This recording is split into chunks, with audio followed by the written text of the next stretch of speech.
Amém, amados. Já deu nosso horário, vamos começar a nossa escola dominical, dando graças a Deus, porque é um período novo. Hoje as crianças voltam presencialmente. Era a última etapa programada para o nosso retorno. Esperamos, a partir de agora, retomar a nossa normalidade dentro do possível.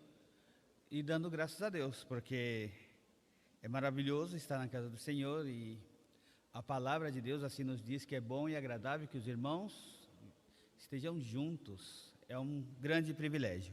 Vamos orar para começar a nossa escola dominical. Vou pedir para o nosso irmão René, por favor, que levante a voz adorando a Deus em gratidão pela escola dominical.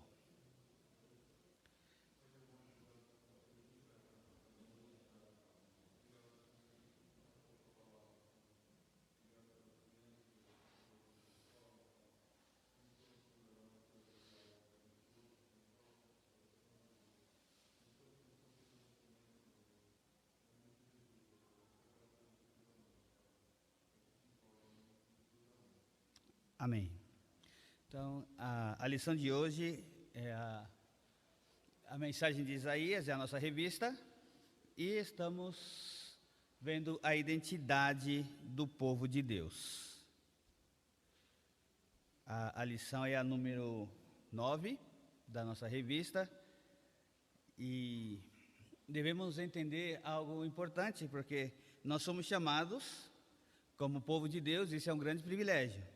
Mas também nós temos uma grande responsabilidade, tá? O esboço está bem simplificado, são 3 lições, 3 pontos, 3 lições que vamos extrair dentro do texto de Isaías, capítulo 56. Nós leremos o capítulo 56 à medida que avançaremos o estudo, ok? Devemos entender também que são 2 pontos que são muito importantes. Primeiro, Deus nos escolheu pela graça. Você não fez nada para merecer. E eu creio que esse é um ponto muito claro dentro da nossa doutrina. A certeza da salvação. A certeza da salvação é um privilégio, mas pode ser uma grande arapuca. Porque tem gente que não entende, pensando assim, eu sou salvo, então não importa o que eu faça, eu continuarei sendo salvo. Sim, é uma realidade. Porém, quando eu sei que eu sou salvo, eu tenho a certeza da minha salvação, eu vivo como um salvo, eu vivo como um eleito. Por isso, uma vez salvo, jamais perdido, e não aquela ideia de uma vez salvo, salvo para sempre. Então, Deus nos escolheu justamente por isso, não foi por nossos méritos. Ele nos fez herdeiros com base no seu plano eterno de salvação. Desde antes da criação do mundo, nós devemos lembrar, desde a criação houve a queda, depois da queda houve a promessa da redenção. Nós fomos alcançados pela misericórdia do Senhor e estamos aguardando o momento da glorificação, dos novos céus, novas terras, a volta do Senhor Jesus Cristo. Esse é o nosso maior desejo. O desejo do crente é esse, clamar e gritar, Maranata, vem Senhor Jesus. Não de uma maneira individual, mas de maneira coletiva. E isso se vai dar quando o Senhor Jesus voltar para resgatar a sua igreja. E lembrar que Ele nos deu um nome exclusivo. E imprimiu uma nova identidade, por isso nós somos crentes, somos cristãos, somos família da fé, é algo totalmente distinto. Nós não pertencemos mais a esse mundo e nossos olhos agora estão nas coisas eternas, nossos olhos estão na eternidade. O apóstolo Paulo ele disse isso, né, que a nossa pátria não é mais aqui.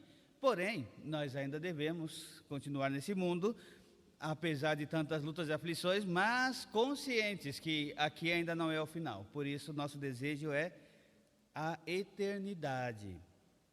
E isso é o que faz de nós um povo de Deus diferente. E a grande responsabilidade é que nós devemos anunciar a virtude daquele que nos salvou. É importante lembrar que a salvação é uma escolha de Deus. E Deus ele não faz acepção de pessoas. Uma das grandes dificuldades que existe na humanidade é por que Deus salvou uns e a outros não? Na verdade, todos nós já estávamos condenados em nossos delitos e em nossos pecados, e Ele nos deu vida. Essa é a grande alegria do crente, é a grande certeza do cristão. Nós temos vida e vida eterna em Cristo Jesus, e Ele nos escolheu. Por isso a palavra que eu disse anteriormente, a eleição ou predestinação, desde antes da fundação do mundo o Senhor já nos havia escolhido, e essa promessa ela se cumpriu em Jesus Cristo. Já estudamos aqui Isaías 53, justamente perguntando, Senhor, quem creu na nossa pregação? Isaías falando, mas ali é a palavra do próprio Senhor Jesus, e nós fomos alcançados pela graça e misericórdia. Já estudamos vários capítulos de Isaías. Infelizmente não foi possível estudar todo o capítulo, mas alguns são muito importantes, e dentre eles o capítulo 56. Por isso, como eu disse anteriormente, nós fomos salvos e resgatados das trevas para a sua maravilhosa luz, ou para a sua luz admirável. Vós, porém, sois raça eleita, sacerdócio real, nação santa, povo de propriedade exclusiva do Senhor, a fim de proclamares a virtude daquele que vos chamou, da onde? Das trevas para a sua maravilhosa luz. E vós que antes não erais povo, mas agora sois povo de Deus. Esse aqui é algo maravilhoso. Nós não tínhamos a misericórdia, mas agora a misericórdia nos alcançou. Nós não alcançamos a misericórdia, mas alcançaste a misericórdia, porque o Senhor nos alcançou primeiro. Essa é a grande alegria. Nós temos por objetivo dois pontos que são sumamente importantes. Primeiro é que a mensagem do profeta de Isaías é a maneira de como Deus, Ele cumpriu a sua promessa. Desde Gênesis 3:15, 3:16, Ele disse que viria, que voltaria, e nós temos ali, a partir dali, a promessa da redenção. Então, todos os que foram salvos no Antigo Testamento, porque eles estavam olhando para Jesus, o Messias que viria. E hoje nós somos salvos porque olhamos para Jesus, o Messias que já veio. E de certo modo, nós também olhamos para o futuro. Eles olhavam para o futuro no Antigo Testamento, porque o Messias viria. E nós também olhamos para o futuro, de certa maneira, porque essa é a ênfase da nossa lição de hoje. Por quê? Porque o Messias, ele voltará, ou virá pela sua segunda vez. Como aquele hino, aquele louvor tão bonito, né? Jesus virá outra vez aqui. E nós estamos aguardando justamente a volta do Messias. E para nós, nos traz uma responsabilidade, porque o Senhor Jesus, antes de ascender aos céus, Ele nos deu um ensinamento, e uma última tarefa, que era anunciar a sua salvação. Ir por todo mundo e pregar o evangelho a toda criatura é a base justamente desta responsabilidade. Compartilhar a mensagem do evangelho é o grande motivo de alegria e gratidão. Por quê? Porque nós pertencemos a esse povo escolhido. Vamos bem até aqui? Então vamos caminhar para a preparação para a salvação e a justiça. Essa lição, ela vai abarcar do capítulo 56, do versículo 1 até o 66, 24. Não leremos todo, porque é muito extenso, e nós não conseguiríamos explorar toda a lição, ou seja, todos os ensinamentos que ali estão. Leremos basicamente o capítulo 56, mas de acordo com cada ponto, com cada situação, nós estaremos ali extraindo o capítulo 56. E o capítulo 56, ele traz 3 lições importantes. Versículo 1 e 2 é uma exortação solene, dada a todos nós. Diz aqui que para nos tornarmos conscientes do nosso dever, nós temos uma responsabilidade. Nós aproveitamos e usufruímos dessa promessa, aproveitamos e usufruímos desse grande privilégio. E o segundo ponto é justamente como começa o versículo, que é o versículo 1, assim diz o Senhor, e no versículo 4 também diz que porque assim diz o Senhor. Então, isso significa que você já deve lembrar-se, quando aparece a palavra Senhor em letras caixa alta ou garrafais, letras maiúsculas, significa que se refere ao Deus da aliança, ao Yahvé. ao Deus que fez toda aquela promessa. E quando aparece Senhor com a maiúscula, geralmente refere-se a Adonai, ou Elohim, perdão, que tem a ver com o quê? Com o Senhor Jesus Cristo, ou então com a Trindade, ou a promessa de um Deus mais próximo. Por isso, Jesus Cristo é considerado e chamado pela Bíblia, e Ele é o Deus Emanuel, que significa Deus conosco. Então, nós temos bem presente isso. Por isso, é um grande estímulo aos estrangeiros. Preste atenção que aqui o povo de Israel era um povo de propriedade exclusiva do Senhor. Pedro diz que nós, hoje, somos propriedade exclusiva do Senhor. E esse Deus é o Deus de aliança. Ele traz para nós essa segurança. Você, irmão, você, minha irmã, tem a segurança da salvação.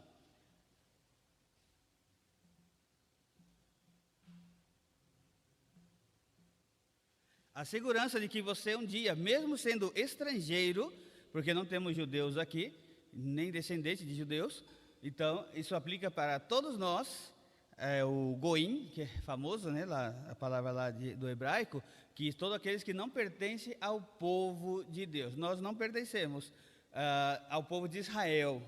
Quando eu falo povo de Deus, do Antigo Testamento, nós não pertencemos, mas nós fomos acercados, graças ao Senhor Jesus Cristo, que rompeu todas essas barreiras, e a prova de que Deus, Ele não era um Deus exclusivista, está no capítulo 56.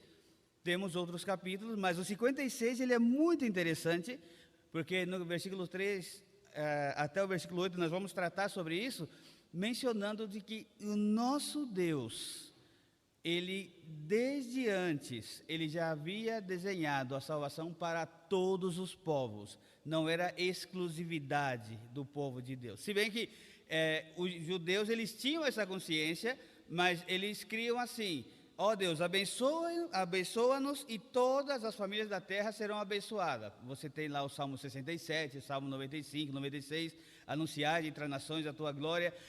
O Salmo 67, abençoa-nos, ó Deus, e todos os términos da terra, ou seja, todos os confins da terra te temerão. Eles sabiam disso, mas o desejo do judeu era falar: eu quero ser abençoado, e os que chegarem até nós, se vierem, que bom, também serão abençoados. Mas o Senhor Jesus disse: não é nada disso. Vocês que já são povo de Deus, vocês já são escolhidos, já são salvos, vocês têm que sair e anunciar. Por isso temos ainda um povo de Deus eleito, salvo, mas ainda não está entre nós. Por quê? Porque a mensagem do Evangelho não chegou até eles. Então nós temos essa grande responsabilidade. A nossa responsabilidade é ir e pegar a salvação. A conversão, ela virá a partir através da ação do Espírito Santo, que tocará naquela vida, aquela vida será regenerada e passará a pertencer também a esse povo maravilhoso. E também, uma terceira lição que estudaremos hoje, é justamente a respeito da responsabilidade do anunciar o Evangelho, que ele fala aí, a acusação feita contra os atalaias, ok?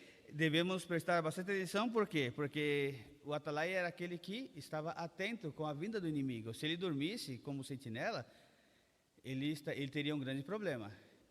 Ele teria que avisar do perigo que o povo corria. E se ele não fizesse a sua responsabilidade, o povo de Israel, ou seja, da questão na visão da guerra, eles teriam um grande problema. Por quê? Porque não avisou a tempo, não se prepararam, e se não se prepararam, o que acontece? O inimigo vinha aí, os destruía. Então, e nós temos essa responsabilidade como atalaias, que é anunciar a mensagem do Evangelho. Então, por isso, a palavra de Deus, ela é completa. Quando você vem aqui à escola dominical, recebe instruções e exortações. Quando você vem ao culto, vem cultuar, adorar a Deus, você recebe instruções e exortações. E não existe essa questão de: mas eu não gostei, eu não achei legal essa mensagem. Não, ele fala muito duro, tem que falar de Deus de amor. Sim, nós falamos muito e muitas vezes do Deus de amor, mas aqui nós vamos exclusivamente falar do Deus de justiça e o Deus de graça. O Deus de justiça, porque Ele, pela sua infinita misericórdia, Ele nos declarou justo. É a grande teologia nossa chamada justificação. Então, aqui essa é basicamente a nossa introdução. E o primeiro ponto que nós vamos tratar aqui hoje é a vida de justiça e a verdadeira religião. Muitos dizem, mas o cristianismo não é uma religião. Realmente, e não é uma religião, isso é fato. Mas por mais que você diga que não, ela converge, porque a sociedade só assimila assim, como uma religião. Tanto que se pergunta, qual é a tua religião? Você não diz, não, eu não tenho religião. Você fala, não, eu sou crente, eu sou evangélico. Uma recomendação de um professor de seminário disse, hoje em dia você falar que é evangélico ainda é um grande perigo, porque tanta gente se diz evangélica e não vive como um evangélico. Porque se é evangélico, a raiz é evangelista, ou seja, é evangélico que não evangeliza, então não seria uma boa definição. Ele diz que às vezes é muito mais prático você anunciar, eu sou cristão presbiteriano, e aí, presbiteriano, nunca ouvi falar disso, porque nem todo mundo ouve falar da igreja presbiteriana. Dentre 220 milhões de habitantes, somos 1 milhão, então muita gente possivelmente não tenha escutado, ou se escutaram, não tem nem a ideia, isso o que é?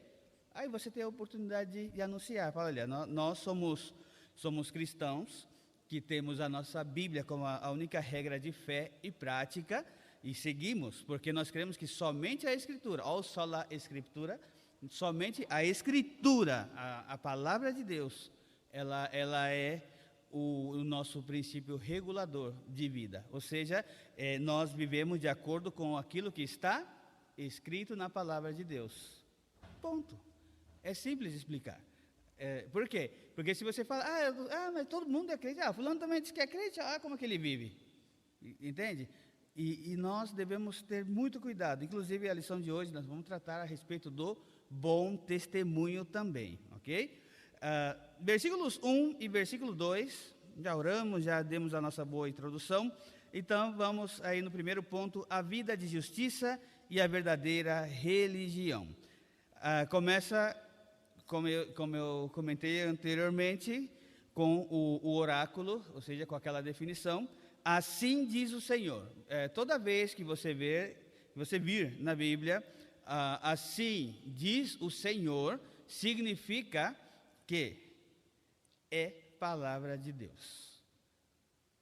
Aí, irmão, mas toda a Bíblia não é a palavra de Deus? Sim. Mas em algumas ocasiões escreveram, o autor deram alguma opinião, ou eles receberam a revelação direta de Deus e eles escreveram, de acordo com o que o Senhor havia iluminado. Mas quando aparece, assim diz o Senhor, basicamente é isso, firmes e já, escuta.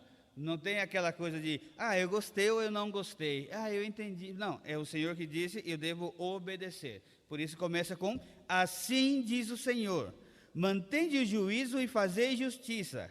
Já começa com duas ordens aqui. Porque a minha salvação está prestes a vir, e a minha justiça prestes a manifestar-se.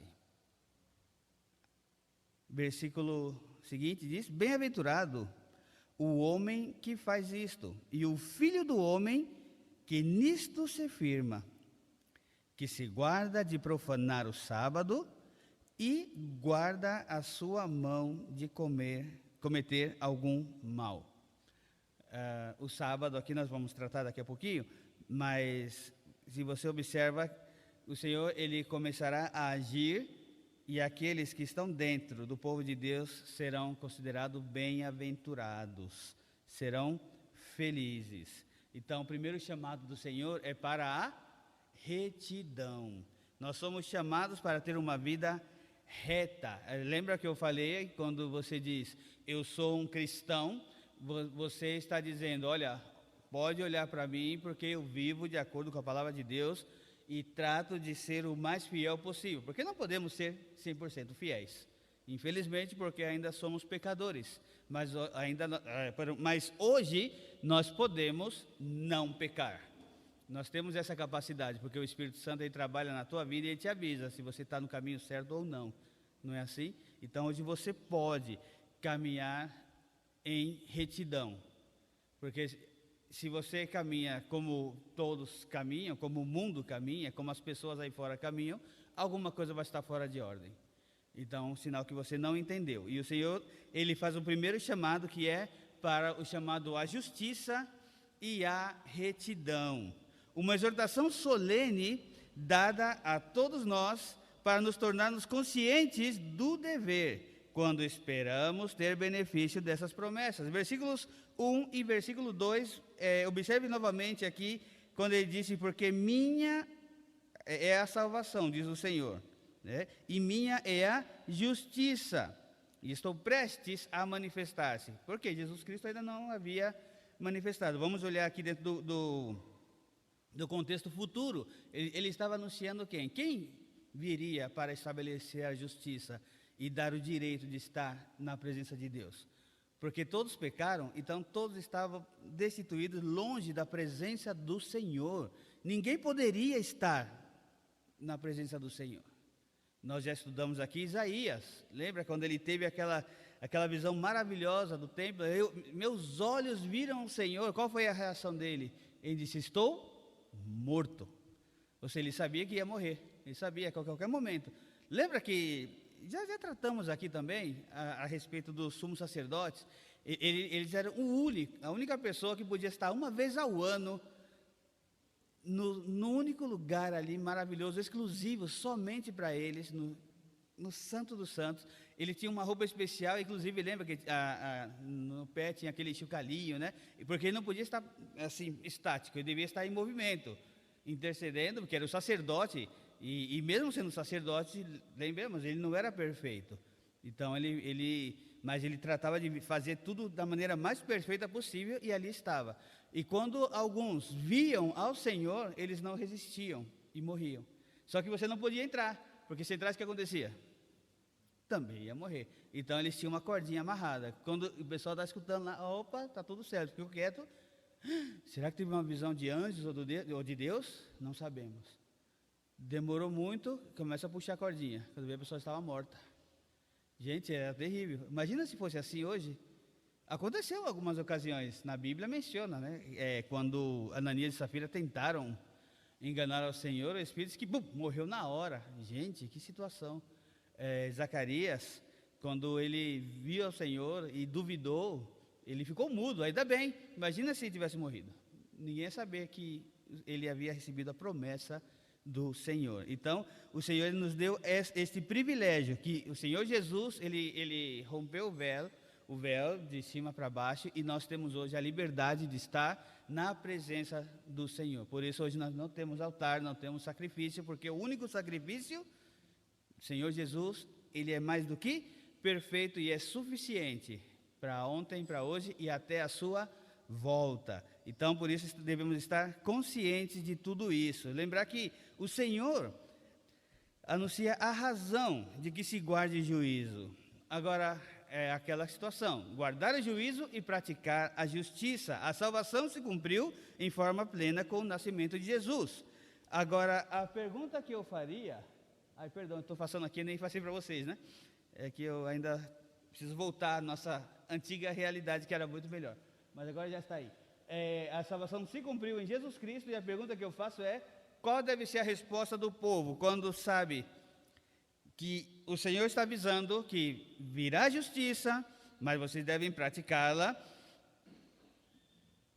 A salvação, ela se cumprirá, e hoje você já está em um determinado espaço da história que sabe que essa salvação, ela se cumpriu. Então, qual é a resposta como povo de Deus? É uma pergunta. A pergunta é: como você vive sabendo que Jesus, ele já voltou, ele já aplicou a justiça em você? Por isso nós somos justificados. Lembra lá de Romanos capítulo 8? Somos justificados. Então, qual deve ser a tua reação, a tua atitude, a tua resposta quanto a isso?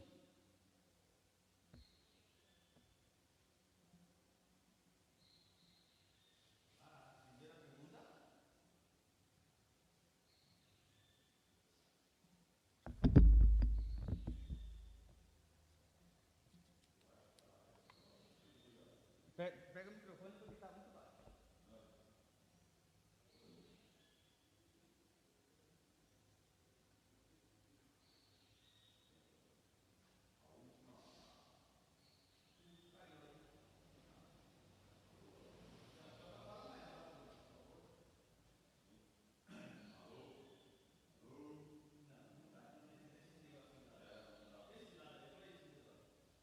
Então, qual é a resposta que você...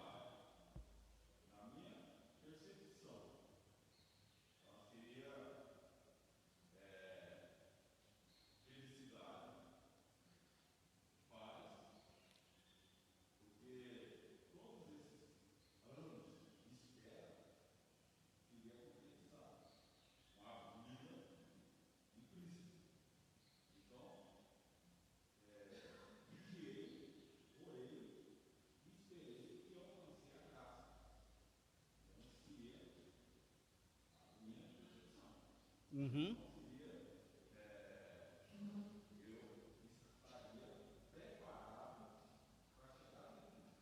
Preparado para chegar.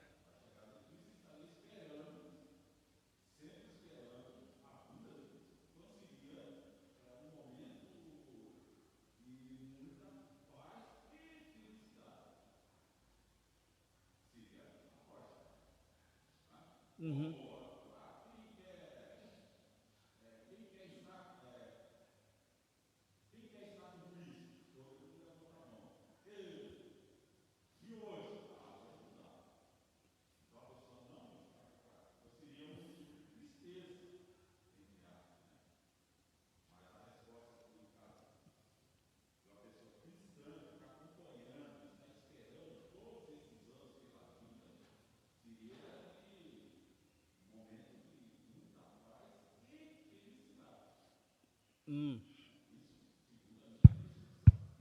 Muito bom.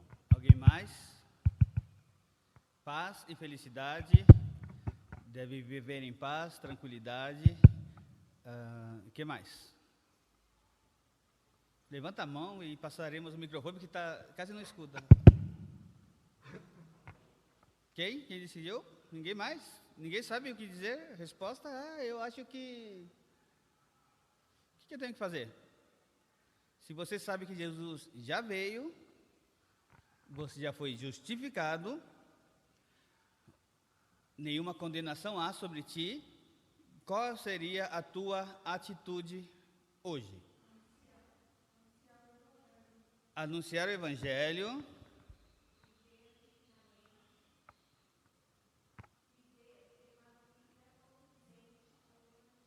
Ter uma vida condizente com o Evangelho.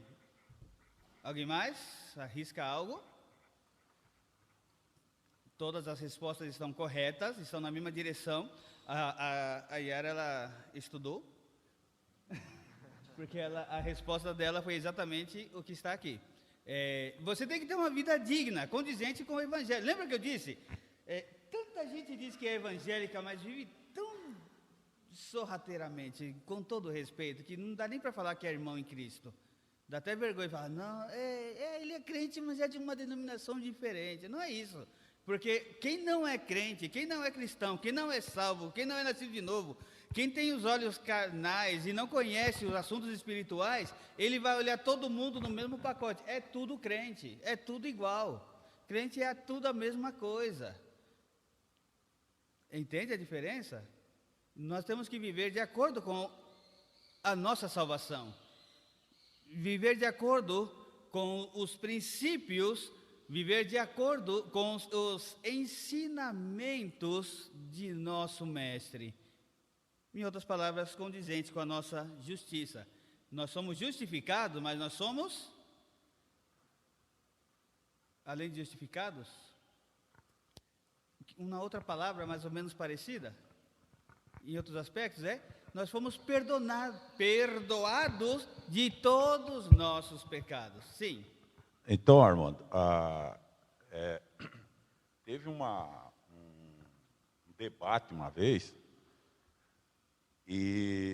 na televisão e perguntaram, se existe crente safado, crente que enrola os outros, tal. E muita gente levantou a mão e falou, existe? Isso existe em todo lugar. E o pastor falou, não existe crente safado e nem crente que enrola os outros. Essas pessoas que estão se dizendo crente e frequentando igrejas e tal, nunca foram atingidos pelo Espírito Santo. Porque quando você é atingido pelo Espírito Santo, há uma renovação em você. Então, o velho homem sai de você. E você é um novo homem em Cristo. Então, você, de hipótese alguma, você iria agir de maneira errada. Né? Então, eu achei interessante isso, né? Como você acabou de falar, né? Que as pessoas colocam num pacote, né? Ah, você é crente? Então está no pacote. É tudo igual. Só que há uma diferença.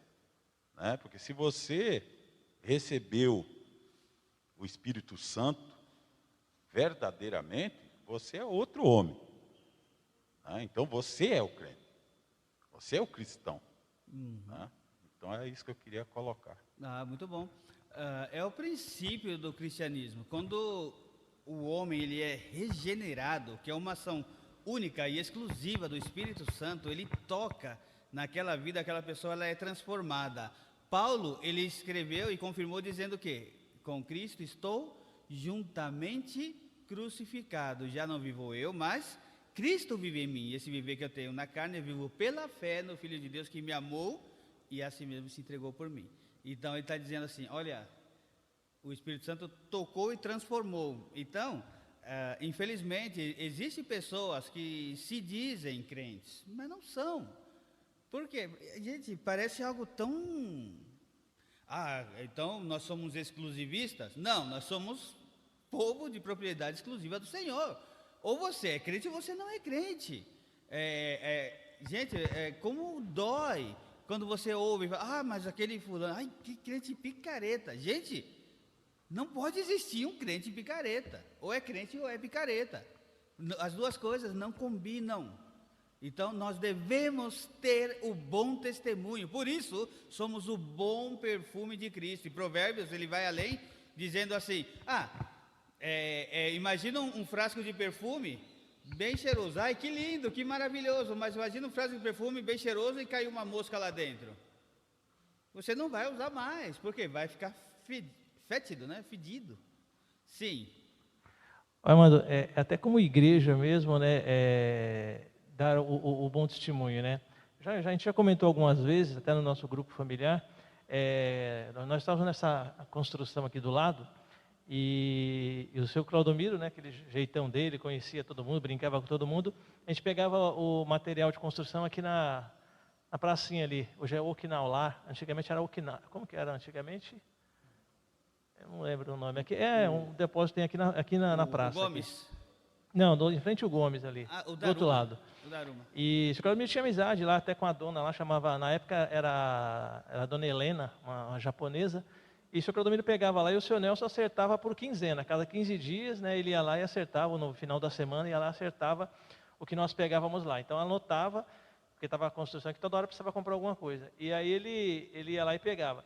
Aí aquele jeitão dele, pegou amizade, aí teve um determinado tempo lá que ela falou para ele, a única igreja que a gente ainda continua vendendo para marcar e acertar depois é a sua igreja. Mas por quê? Não, porque tem várias igrejas que vêm aqui, o pessoal chega aqui com toda aquela piedade, irmão, eu sou da igreja tal, eu sou pastor, sou obreiro, sou isso, aquilo. A pessoa vem, a gente até, de repente, compra, fica devendo uma parte do valor, ou compra para pagar depois, e de repente nem volta mais aqui. A gente, como você mesmo viu aí, o Gomes é quase em frente ao outro depósito. Ela falava, de vez em quando a gente vê ele entrando lá no depósito do Gomes e não vem aqui acertar o que está devendo. Então é um mau testemunho. Né? E ela falava, não, a única igreja que a gente ainda continua vendendo é a igreja do Senhor, porque toda quinzena o seu Nelson vem, acerta aqui, né? E nós não temos problema. Mas as demais, né, a gente não faz isso. Então, quer dizer, o mau testemunho que a igreja acaba dando, né? Como cristão, né, acaba dando esse mau testemunho, e ainda bem que ela acabou não generalizando, né? Acabou, de repente, dando uma filtrada aí. Exatamente. Levantou a mão, Lu? Ah, não. É isso. O testemunho, irmãos, é muito importante. Você tem que viver de uma forma condizente com aquilo que é Jesus Cristo. Como é Jesus Cristo? Assim você deve viver. Você vai conseguir ter todas as características dele? Não, naturalmente, você não vai fazer os milagres que ele fez. Se bem que ele mesmo disse, né, que nós faríamos coisas maravilhosas e maiores. Mas eu ainda não vi, assim, um crente, hoje em dia, né, ter, assim, o dom de cura de Jesus Cristo, por exemplo. Tem gente que diz que tem dom de cura e etc. Bom, tudo bem, eu não duvido. É possível? Pouco provável, porque nós cremos que esse tipo de dons, eles cessaram. Então, alguma coisa fora da ordem está. Por quê? A má compreensão da palavra de Deus gera também algumas doutrinas estranhas, e isso acaba atrapalhando. Por isso, esse primeiro ponto é importante, lembrar que nós devemos viver de acordo com a justiça do Senhor e viver de acordo com a sua palavra. Vai falar, Anderson? Ah, não, então tá bem. Se eu falar, é só levantar a mão aí. É só avisando, os irmãos que quiserem participar, levante a mão e eu vou levar o microfone. Ah, tá. Vou levar o microfone, tá? O segundo ponto aí, o segundo ponto não, o ponto B, né? Seria o segundo inciso, um subtópico, estranho falar assim, né? Mas, bom, a segunda parte aí desse primeiro ponto é a respeito da guarda do sábado. E começa dizendo que bem-aventurados, ou felizes. O versículo 2 diz: bem-aventurados o homem que faz isto, ou seja, que guarda. E que o bem-aventurado, feliz, é o homem que vive de uma maneira condizente com a palavra. O feliz é aquele, depende da tua versão, mas essa palavra é a mesma, semelhante do Novo Testamento, que é a mesma expressão bem-aventurada, que é o famoso Macários, né? A pessoa que é infinitamente feliz. Você é feliz quando você obedece. E disse: feliz aquele que permanece firme na justiça, e feliz aquele que permanece firme na retidão. É difícil viver uma vida justa num mundo tão injusto.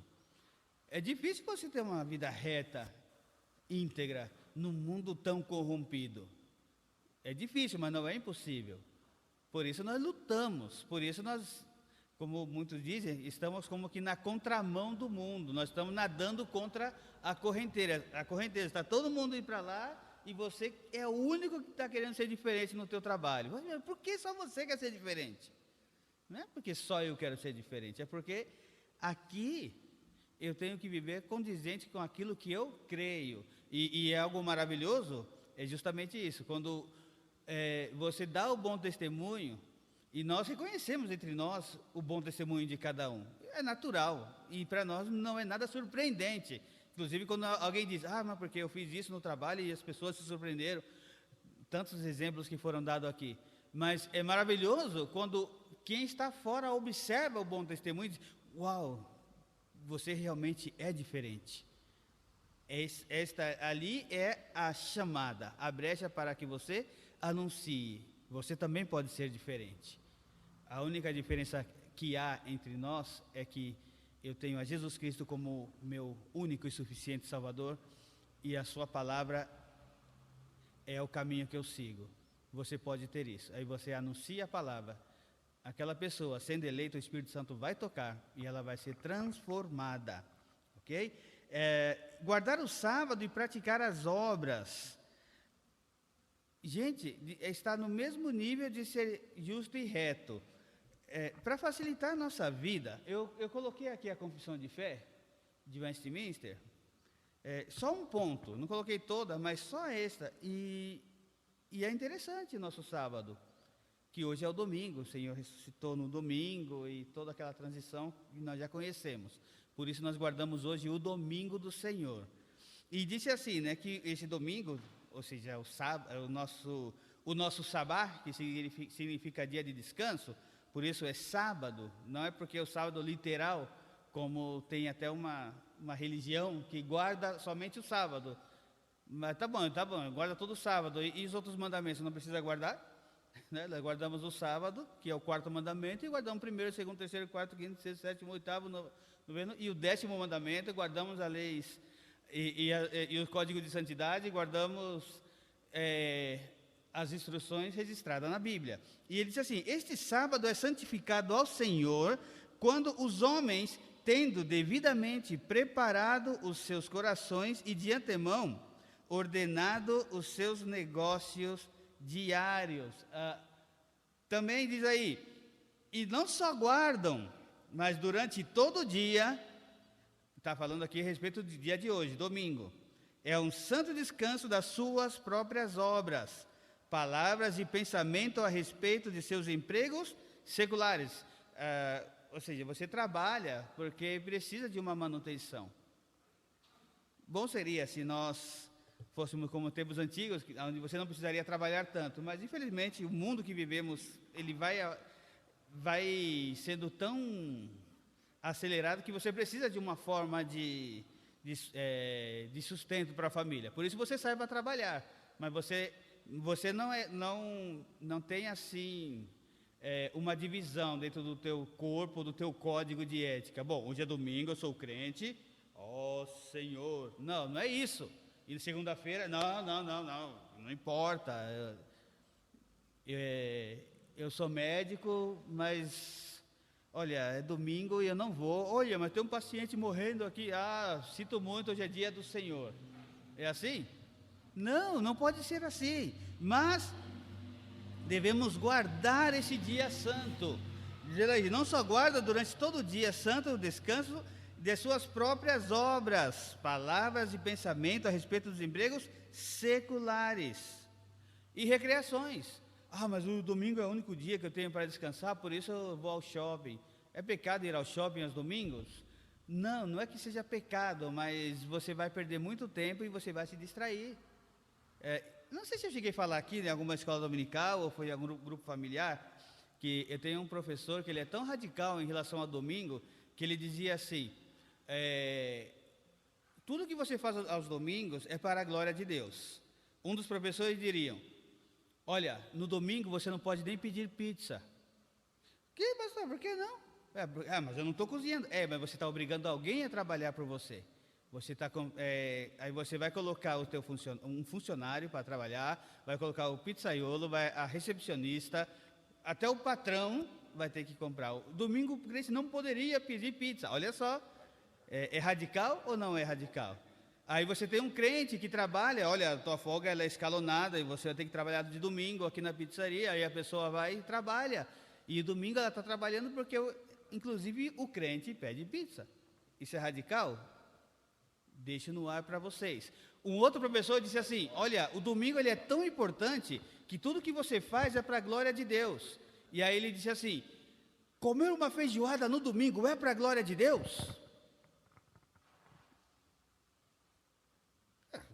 Professor, é uma comida, quer comer mais, quer beber mais, faça para o Senhor. Tá bom, você vai lá no domingão, feijoada sempre tarda para sair, você vai comer feijoada 2 horas da tarde, 3 horas da tarde, aí você comeu, ficou bem feliz, deu aquele peso e você dormiu, aí você dormiu, acordou, já era 6 e pouquinho, ai meu Deus, já não deu tempo de ir ao culto.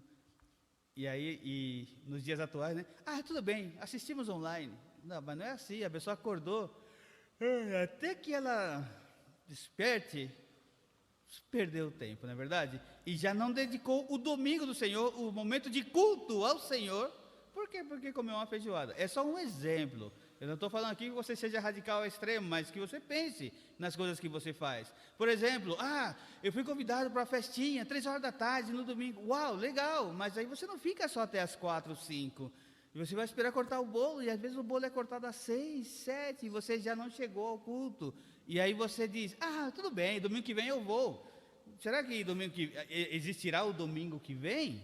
Você não sabe. O Senhor pode chamar você à conta, ou ou o Senhor pode voltar por sua igreja. Maravilhoso. Aí sim, aí teremos todos os dias, horas, minutos, não precisaremos de relógio, né, para ficar aí dependente de tudo isso. Você vive o domingo para a glória de Deus, E aí ele ainda, no símbolo de fé, ainda acrescenta, mas também ocupam todos os tempos em exercícios públicos e particulares de culto, nos deveres, aqui a minha está, deixa eu olhar aqui, porque a minha transparência ficou mal, públicos, nos deveres de necessidades e misericórdias. Então, o domingo é para fazer uma visita de piedade, aquele irmãozinho, aquela irmãzinha que está doente, ou enfermo, ou de luto, ou você vai evangelizar. Aí sim, o domingo é para você, antes fazíamos, eu peguei esse bom tempo aqui na igreja, do culto ao ar livre, uma vez por mês, íamos aqui na praça anunciar o evangelho. O domingo é para você ficar ali sentado, depois do almoço, descansar. Não é pecado dormir depois do almoço nos domingos. Porque tem gente que tem esse pensamento. Então é pecado dormir para a glória de Deus? Claro que sim, você está descansando o teu corpo depois do almoço, porque você, na hora do culto aqui, você está inteiro. Como diriam os jovens, estaria ligadão ali, ó. Você está atento à mensagem do Senhor, e se você está atento à mensagem do Senhor, você vai absorver mais, absorvendo mais, entendendo mais, você vai obedecer mais. Agora imagina, você tem um domingo todo pesado, todo cheio de coisa, de repente, chegou 6:30, Senhor, cheguei aqui, graças a Deus. Aí começa, né? Tu és fiel, Senhor. E aí quando você acordou, já está no Amém Tríplice. Estamos aqui? Dúvidas? Perguntas? Comentários? O domingo do Senhor, como deve ser guardado?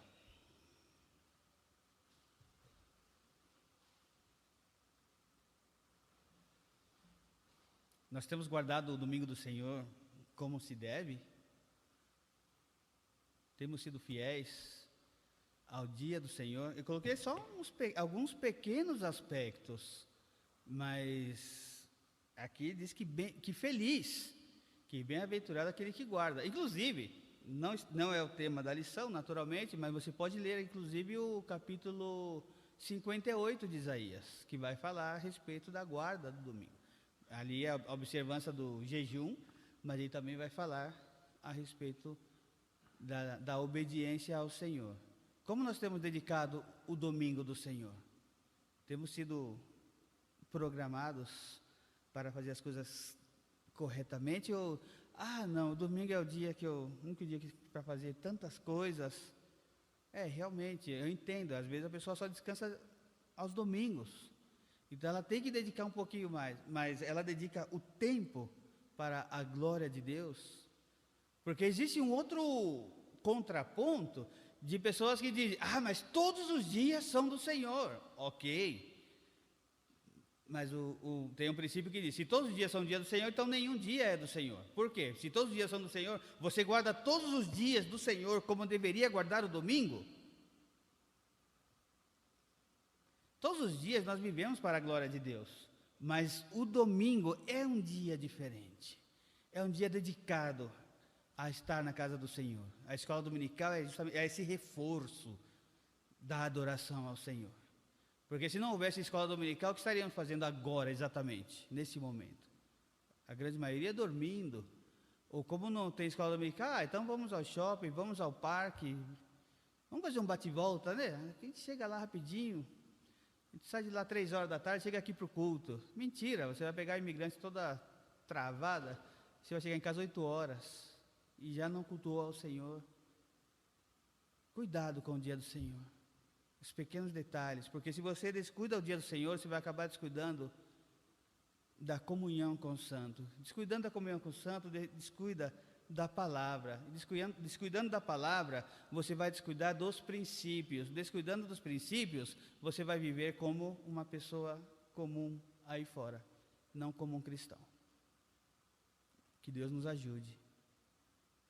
Alguém quer falar alguma coisa? Todos assustados?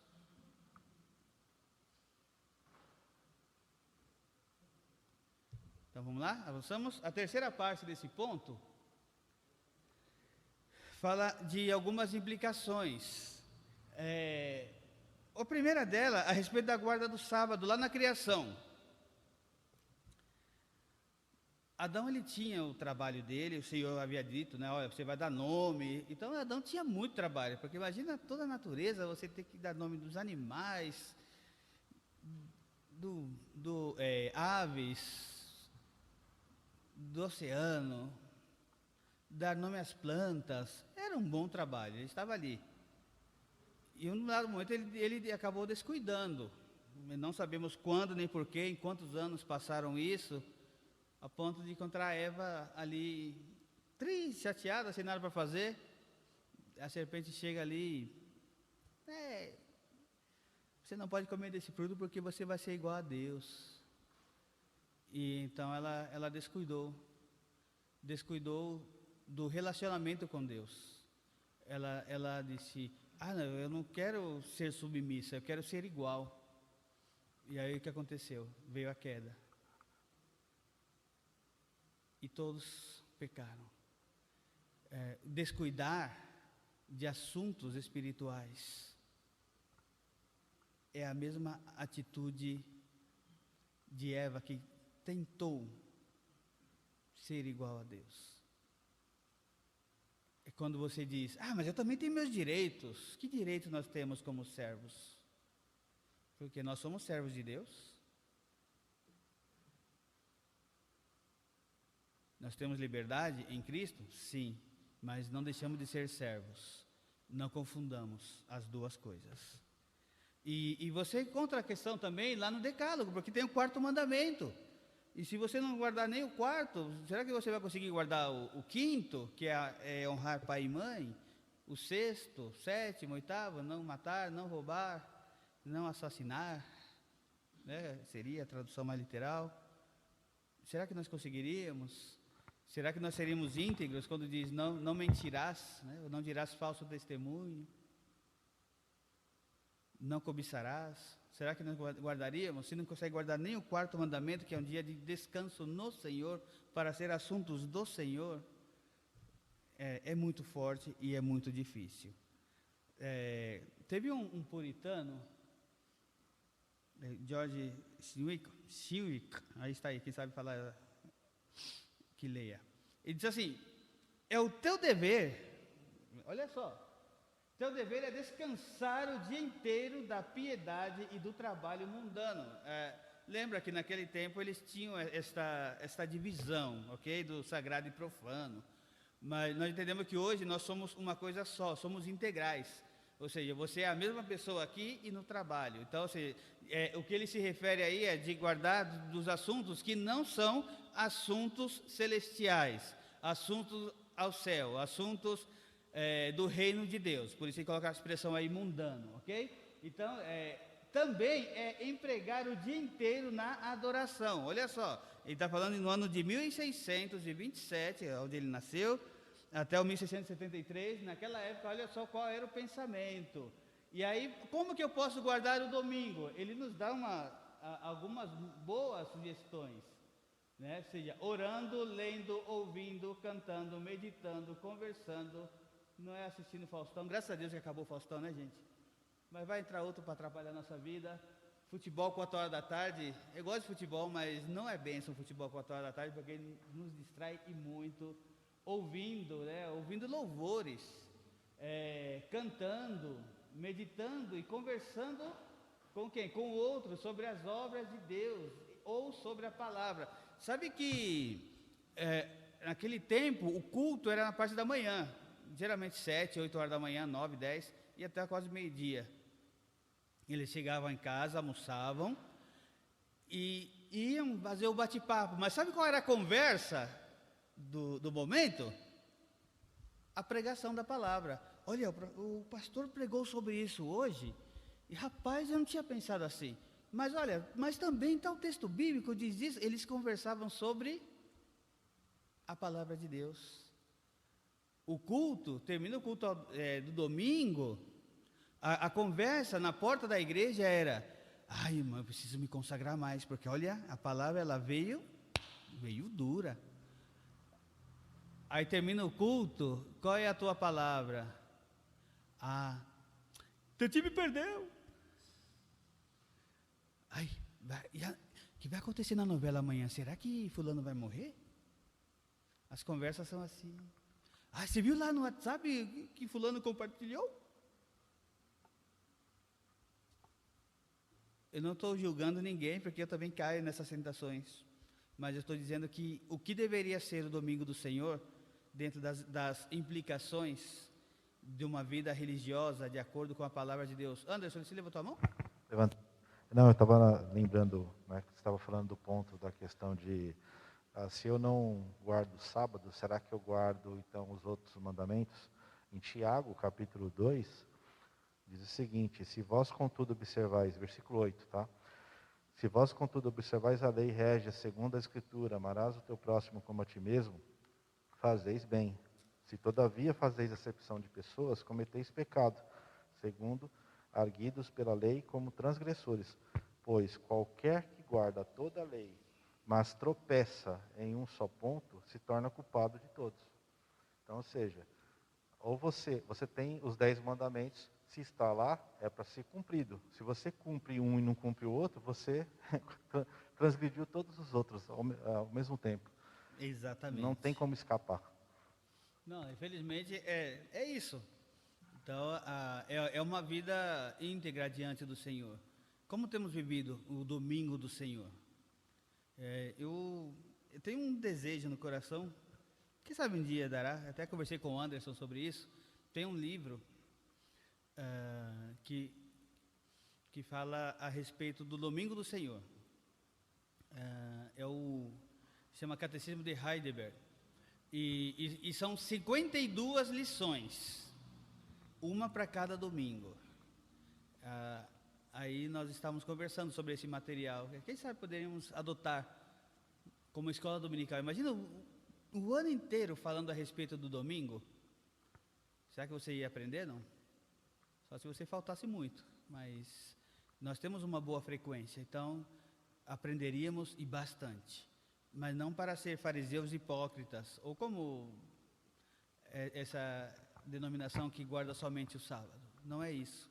É para você entender o porquê do guardar o sábado e como você pode e deve viver no transcurso da semana. Como ter uma vida de acordo com a palavra de Deus. Guardar o domingo não é coisa fácil. E hoje nós temos muitos distratores. Nós temos televisão, internet, celulares, temos atrações, porque é relativamente tudo muito longe, mas de carro tudo é muito perto. Vamos ali, é rapidinho. E você até consegue, mas como eu disse, né, um dos professores lá do seminário fala: olha, como que você vai ao shopping no domingo 3 horas da tarde? Isso foi algo muito, mas muito importante e muito urgente, mas não dá para deixar para a semana. Eu sei que alguns trabalham aos sábados e só tem o domingo, mas isso não implica que nos programemos para as obras do Senhor. Quem sabe, né, um dia, terminando a escola dominical, nossa conversa seja: olha, a escola dominical foi interessante, eu gostei do tema. Você terminou o culto, olha, aquele louvor, gente, quanto tempo não cantávamos, é tão bonito, né? Eu lembro que esse louvor, ele lembra o salmo tal.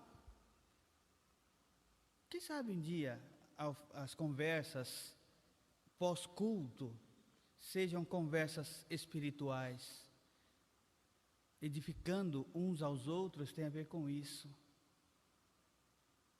O dia do Senhor, devemos aproveitá-lo, e aproveitá-lo da melhor maneira possível, porque se não o guardarmos como deve ser, o domingo vai passar a ser um domingo como outro domingo qualquer.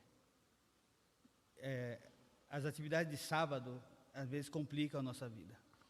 Você vai num aniversário, vai fazer uma visita, de repente você chegou em casa, já era 11 horas, meia-noite, 1h da manhã, dorme para acordar cedo no domingo, dá mais trabalho e você não acordou a tempo, passou o domingo, levantou o meio-dia, almoçou, passa o dia meio perdidão, e vai, não, hoje eu vou me preparar para o culto daqui a pouco. Aí você se distrai com tantas coisas, como eu falei, o futebol ele é gostoso, é uma boa distração, mas de domingo a 4 horas da tarde atrapalha, ainda mais que o culto aqui começa às 6h30. Porque de repente você fica ali, né? Não, vai acabar, falta só 5 minutos para acabar o jogo, e aí o juiz vai lá e agora dá mais 8 minutos. Aí você fica ali, quero ver o futebol, vai dar certo, vai dar certo. Aí acaba, você sai de casa já às 6h20, vamos embora, corre. E aí já vem acelerando, vem longe, é um perigo, dirigir de domingo, fim de semana é tão difícil. Aí, prestes a cometer acidente ou sofrer acidentes, você tem que ir tranquilinho, devagar, e chegar aqui, sentar, aproveitar o prelúdio, o pré-culto, o momentinho antes do culto para orar, tranquilizar o coração,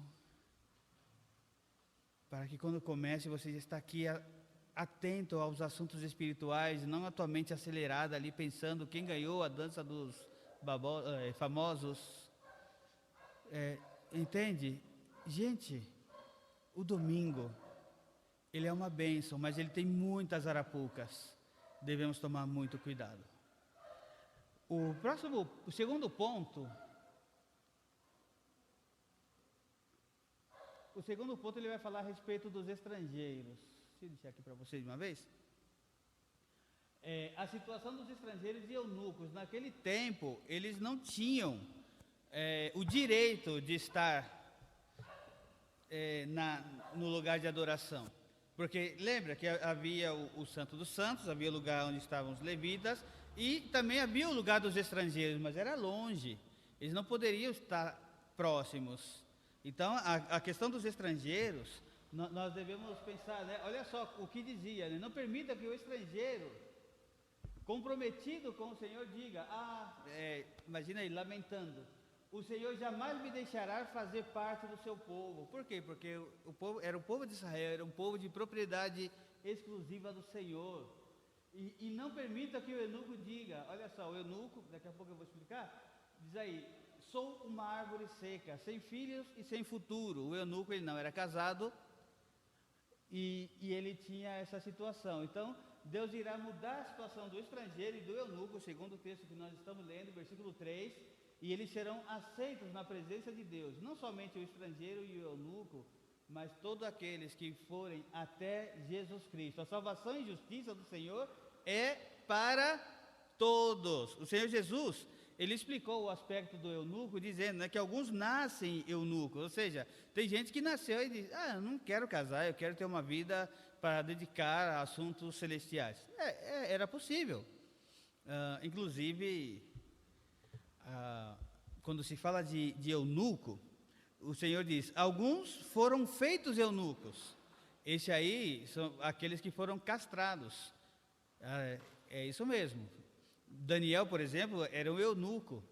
Então, Daniel não teve filho nem família, mas ele foi altamente usado por Deus. Tanto que Deus deu ali a revelação e ele foi iluminado para escrever ali, foi inspirado para escrever a palavra de Deus. E hoje, com a iluminação do Espírito Santo, nós conseguimos ler e entender o livro de Daniel. Apesar de ser um livro interessante, você consegue ler Daniel até o capítulo 1, capítulo 1 até o capítulo 6, você vai bem, né? Aí o capítulo 7, mais ou menos, 8, 9, 10, 11, 12, meu Deus, aí você tem que pedir ajuda aos universitários.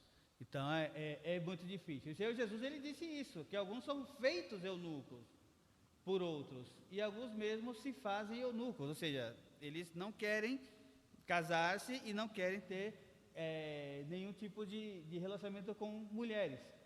E, inclusive, o apóstolo Paulo, ele fala a respeito disso, dizendo que, olha, alguns, se não querem casar para dedicar-se aos assuntos do Senhor, melhor, você vai ter 100% para dedicar-se à obra, mas se você casar, você vai ter um pouquinho mais de Dificuldade porque você vai ter que cuidar da tua família para depois os assuntos do reino. Já foi falado aqui, mas nunca é tarde lembrar que a prioridade do reino é Deus, família, ministério, para quem está dentro do ministério. No meu caso, como missionário, seminarista, Deus, família, ministério. Agora, você que não está dentro de um ministério eclesiástico, você tem seu trabalho. Então, é Deus, família, trabalho, ministério.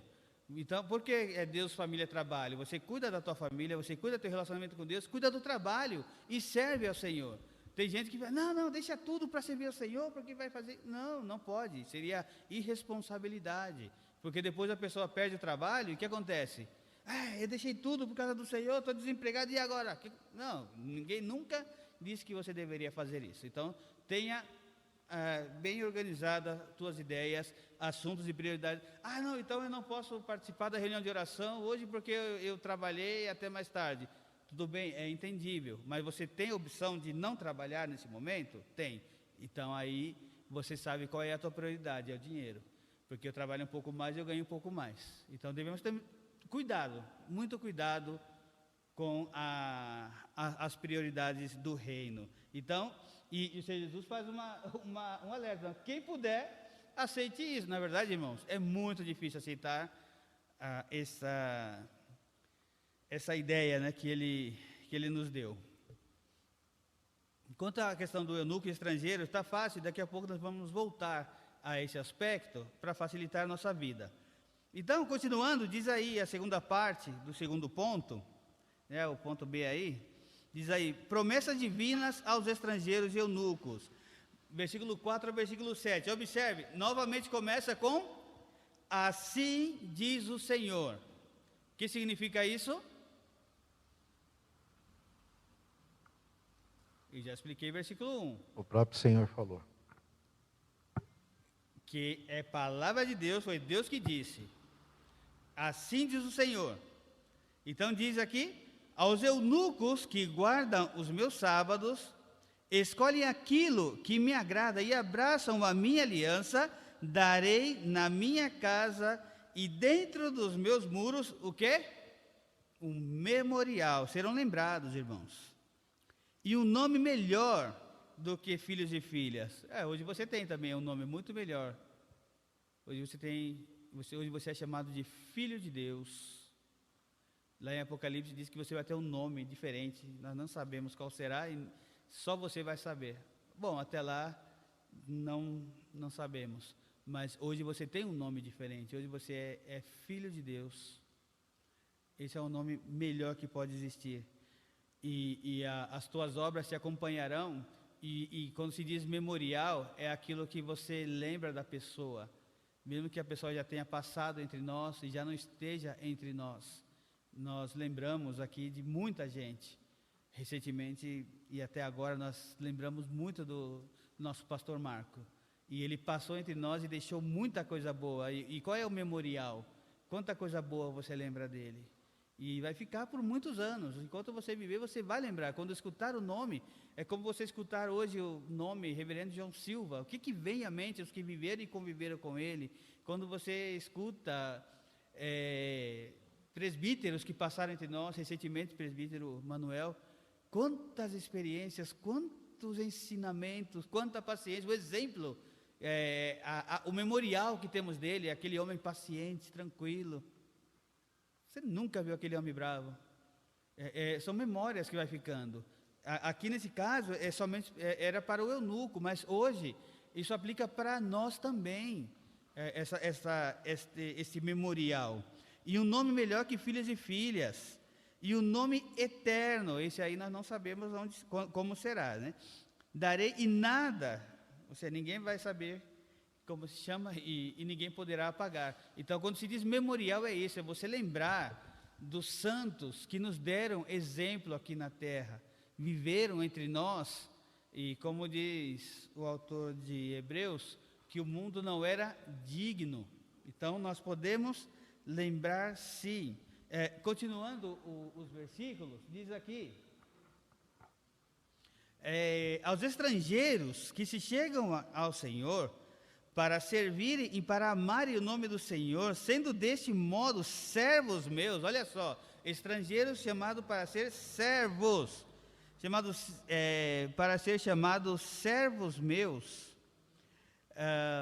Diz a palavra do Senhor aqui, sendo desse modo servos meus, sim, todos os que guardam o sábado. Olha só que interessante, outra vez ele insiste na questão do dia do Senhor, não o profanando, e abraçam a minha aliança. Ele também vai fazer o quê? Os levarei ao meu santo monte e os alegrarei na minha casa. Lembra que a casa do Senhor era exclusiva para aqueles que podiam estar em certo lugar, ou seja, como eu já falei aqui, o santo do santo. Mas o estrangeiro, ele tinha um lugar e era muito apartado, eles não tinham participação. E outra, nem se misturava com o povo de Israel, era uma outra problemática. E hoje nós podemos estar unidos. Por isso nós consideramos irmãos em Cristo, irmãos de outras denominações. Porque senão nós seríamos uma seita, porque a seita é aquela que não aceita outros, né? Traduzindo aí, tocando em miúdo. Porque minha casa será chamada casa de oração para quem? Para todos os povos. Esta é a grande maravilha. Esse ponto ele é muito tranquilo. Alguém tem alguma dúvida quanto a isso? Perguntas, comentários? Vamos bem? Então agora vamos ao terceiro ponto. Esse também está bem suave, tranquilo. O primeiro era o mais pesado, em relação a informações. Mas devemos lembrar aqui,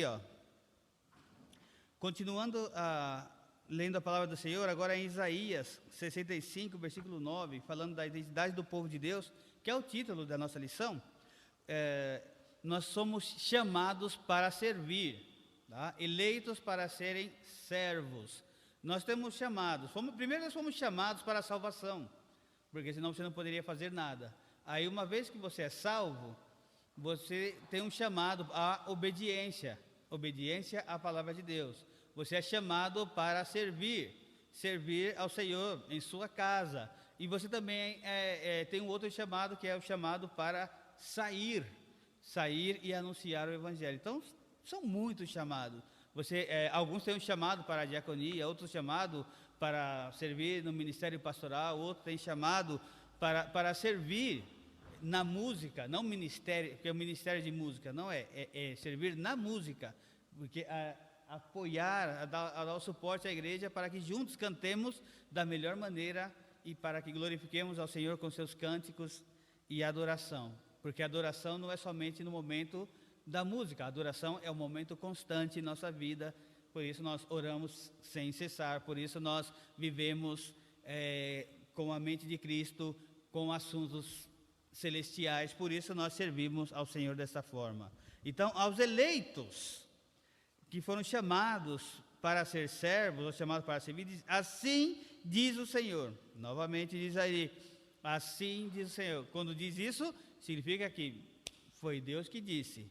E se foi o Senhor que disse, devemos prestar muita atenção.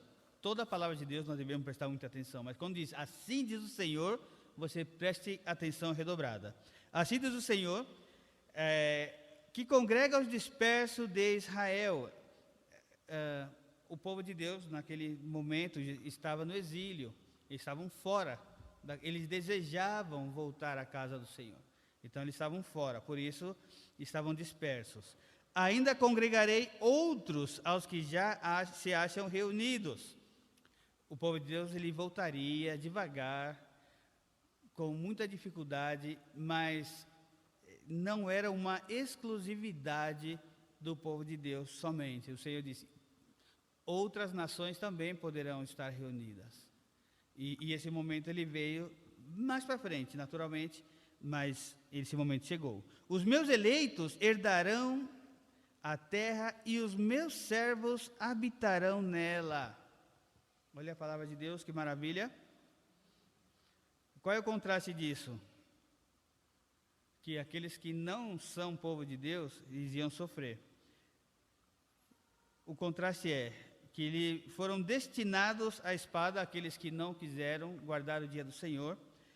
E o Senhor lhe chamou a todos os povos, inclusive o povo de Deus, e nem todos obedeceram ao chamado. Lembre, fomos chamados para a salvação, mas nem todos obedecerão. Por isso, a implicação quanto à pregação do Evangelho. Você prega o Evangelho para todos. Mas as pessoas como que não querem? Não tem problema. Isso aí não é um problema nosso. Se as pessoas não querem, infelizmente, no dia final, quando ela se apresentar diante de Deus, vai dizer, mas ninguém nunca falou para mim. Falou sim, no dia tal, o irmão tal disse isso. E você não quis nem saber. Tem gente que vai chegar no céu e vai tomar uma muito ingrata surpresa. Porque ela vai chegar e... não, mas eu fui uma pessoa boa, eu não roubei, não matei, pagava meus impostos, era um bom vizinho. Infelizmente, nunca os conheci, porque ele chamava o seu povo, por isso foram destinados aí à espada. Quando se fala de eleitos para ser servos, lembrar que é o Senhor que congrega os dispersos de Israel.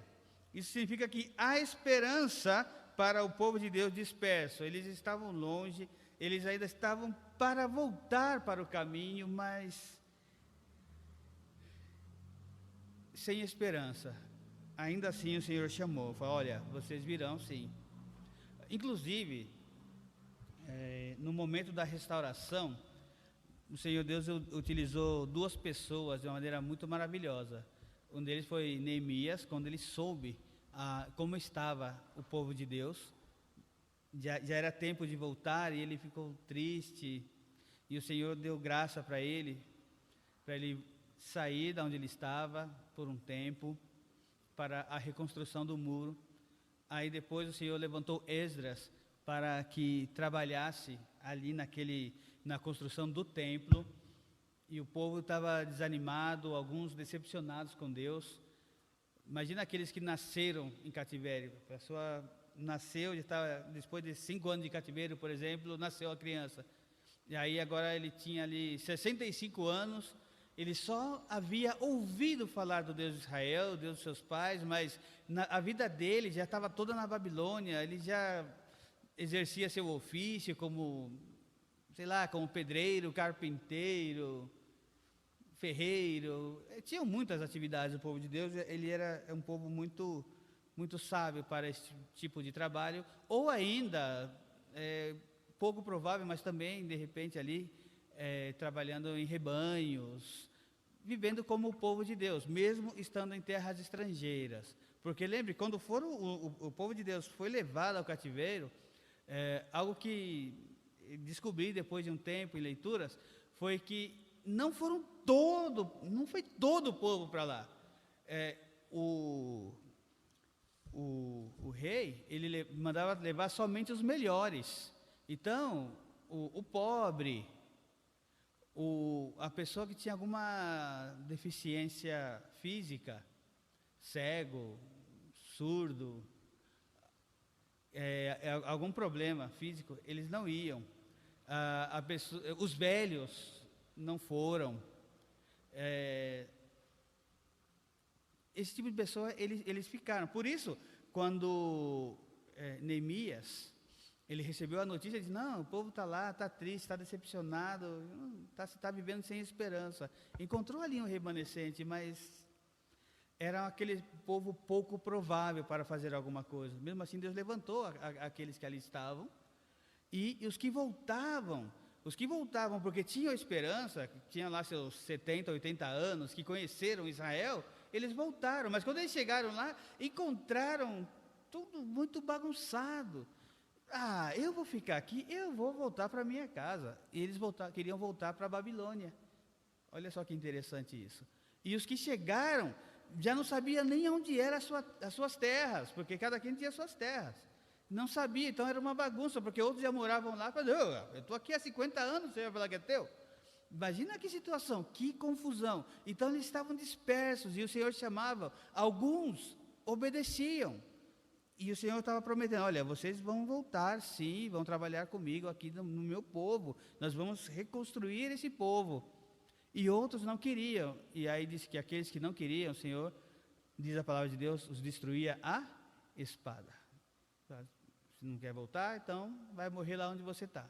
Por quê? Porque depois disso houve guerras, e quando havia guerras, os assírios, por exemplo, que depois assolaram aquele povo daquela região, os próprios babilônicos, né, que também era um povo de guerra, então morria muita gente, dentre eles o povo de Deus. Por quê? Porque já estava ali, já estava enxertado naquela nação, aquele pensamento, então eles tinham muitos problemas. Mas o Senhor, ele diz, olha, aos dispersos Deus vai restaurar e vai trazer os exilados, aqueles que foram levados a forças, que não queriam ir. Esses que não queriam ir, quando tiveram a oportunidade, eles voltaram ao povo de Deus. E aí foi algo maravilhoso, porque o Senhor disse, olha, eu vou trazer vocês, os estrangeiros também, e os eunucos, o povo de Deus que estava exilado, os estrangeiros que queriam estar, e também os eunucos.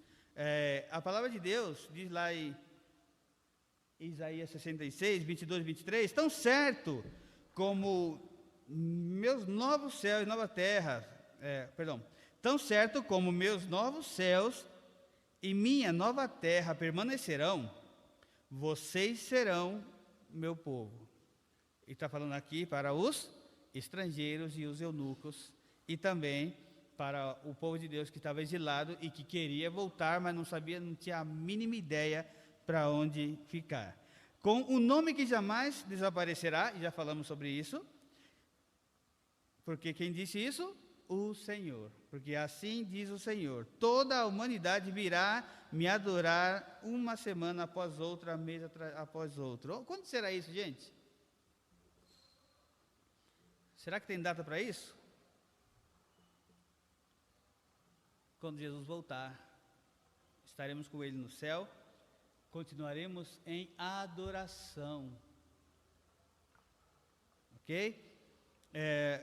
Essa resposta escatológica, ela se deu, e nós vemos na Bíblia, em alguns casos, no caso de Atos 8, 26 ao 40, Filipe Eunuco, um texto muito conhecido, que Filipe se acercou ao carro e, olha, você está entendendo o que você lê? Não entendo, se ninguém me explicar. E a partir dali anunciou a Jesus Cristo, ele foi batizado e saiu glorificando a Deus, e o evangelho chegou até na Etiópia. Na genealogia de Jesus, encontramos estrangeiros que foram redimidos e participaram do povo de Deus. Você lembra de algum estrangeiro na genealogia de Jesus? Uma vez uma pessoa perguntou assim, mas para que ler genealogia? É tão chato, filho daqui, filho dali, que nasceu e viveu e tal, mas para que serve? Uma das necessidades de ler a genealogia é identificar quem era povo de Deus e quem não era. Você lembra de algum que não era povo de Deus e Deus, ele teve misericórdia e trouxe para a sua casa? Tem alguém?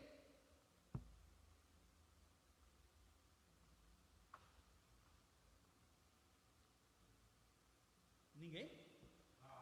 Raabe. Quem mais?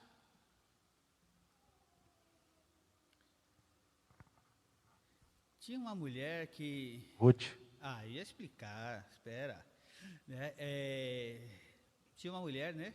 Ruth, que ela não era povo de Deus, ela ficou viúva. Noemi disse às noras, vão embora, consigam outro esposo, porque não adianta vocês ficarem aqui comigo. E ela disse, eu vou te acompanhar, o teu povo será meu povo, o teu Deus será meu Deus. Ela deu aí uma declaração de fé. E você encontra isso no livro de Ruth, naturalmente. E Raabe, que era a meretriz, é uma pessoa pouco provável para participar do povo de Deus. A prova que os estrangeiros também chegariam. E eu me arrisco a dizer que houve muitos que, quem sabe, se perderam aí no transcurso da história, que também entraram. Mas essas duas mulheres, elas entraram e muito bem, né? Capítulo 1, versículo 5 do Evangelho de Mateus, Diz que Salmão gerou Boaz, cuja mãe foi Raabe. Raabe gerou Obed, cuja mãe foi Rute. Obed gerou Jessé e Jessé gerou Davi. Então, olha só, a bisavó, né, de Davi era estrangeira. E está no povo de Deus. É a prova de que o Senhor ele cumpriu ali a sua promessa.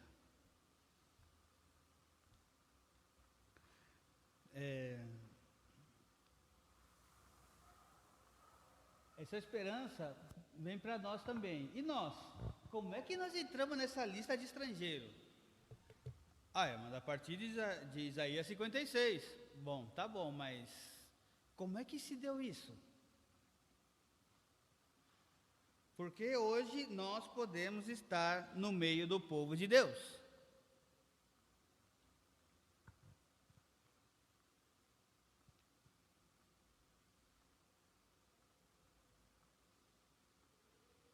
Por que será? Vamos ver aqui, vamos ajudar?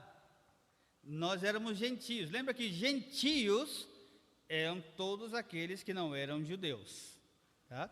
E o apóstolo Paulo ele diz aí, mas alguns desses ramos, porque ele estava dando aí uma analogia, né, de uma árvore que foi aí enxertada, ok? Alguns desses ramos do povo de Israel foram cortados. Lembra que eu falei anteriormente? Por que foram cortados? Porque não quiseram seguir ao Senhor. Estavam dispersos e foram cortados. Tá bom, então estão fora. E aí disse, e vocês, gentios, nós éramos o ramo de uma oliveira brava, ou seja, não éramos de uma boa árvore. Disse que nós fomos enxertados, foi colocado ali, ó. Então, para quem já mexeu com planta, é muito interessante. Você pega uma árvore, a nectarina é um bom exemplo disso. Hoje já existe árvore de nectarina, mas ela foi a mistura de duas frutas, né, da ameixa e como chama aquela, do pêssego, e saiu aquele negócio estranho ali. Mas é gostoso, quando está madurinha e docinha, às vezes é muito ácida, né? Então, nós fomos enxertados. Você pegar uma árvore assim, cortar, você pega amarra, e não é que pega, gente. E nós fomos enxertados, ou seja, fomos colocados dentro de uma boa árvore. Jesus disse que ele era, e o Pai era o agricultor, e nós fomos enxertados. O Pai fez ali um movimento, e que hoje, por isso, você e eu temos a liberdade de estar na casa do Senhor. Hoje nós temos a liberdade de ser chamado povo de Deus. Amém? Eu não falei o texto bíblico? Está lá em Romanos 11, 17. Conclusão. Temos algumas considerações aqui. Primeiro que Isaías 56, de 1 a 8, trata de uma mensagem de conforto e encorajamento para os que voltavam do exílio. Hoje, irmão, você pode pensar, mas quem mais volta do exílio? Quantos crentes você conhece que andavam tão bem no caminho do Senhor, como aquele hino, muitos que caminham bem de ti longe, agora estão. Pois é, tem muita gente ainda longe do caminho, que estiveram aqui entre nós, mas estão longe. É uma opção que você tem, uma oportunidade de anunciar a mensagem da salvação para aqueles que estavam no caminho e estão longe. Hoje você pode exortar, é uma boa opção. Deus promete que sua salvação e justiça, elas se manifestarão. Graças a Deus por isso, porque por graça sois salvos, graças a Deus por isso.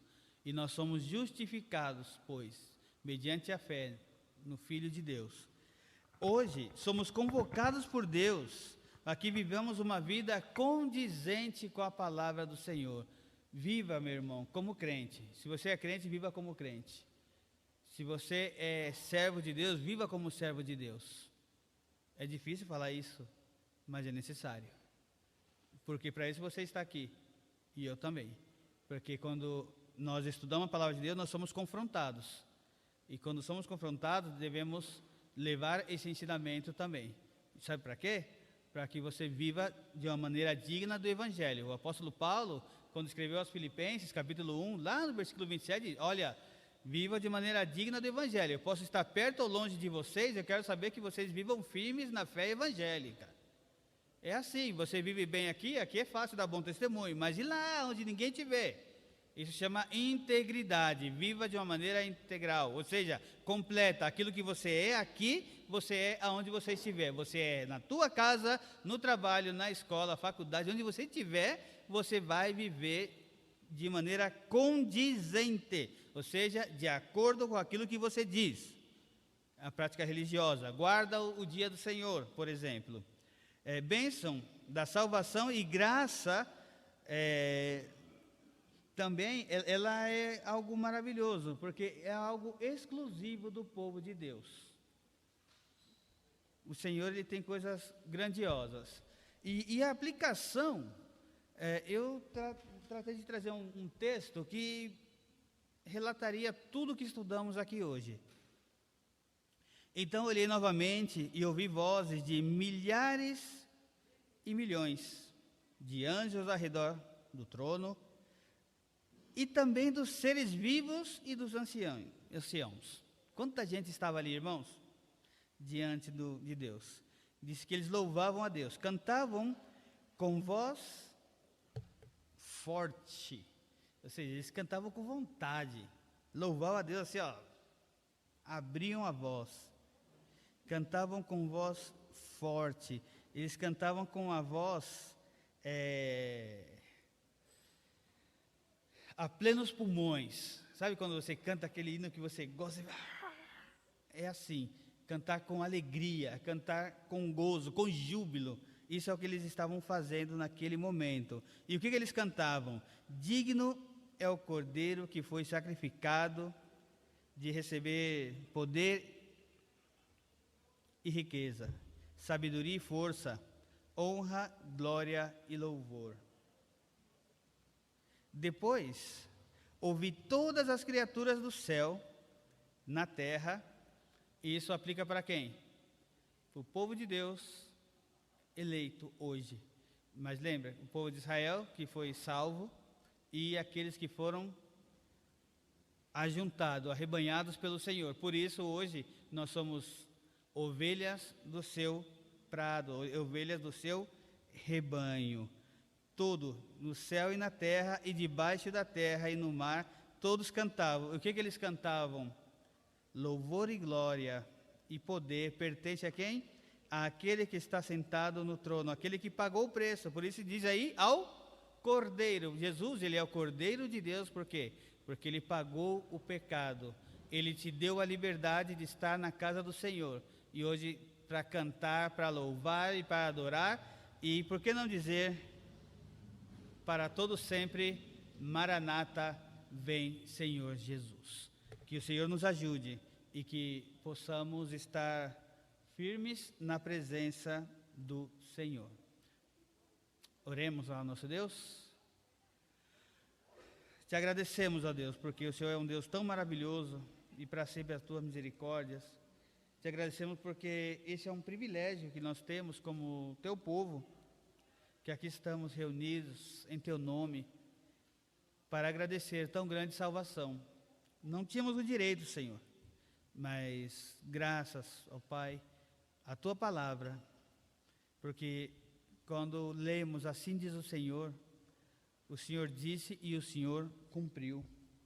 E o Senhor cumprindo, ó Deus, a tua palavra, nos deu esse privilégio de estar aqui hoje, para glorificar teu santo nome.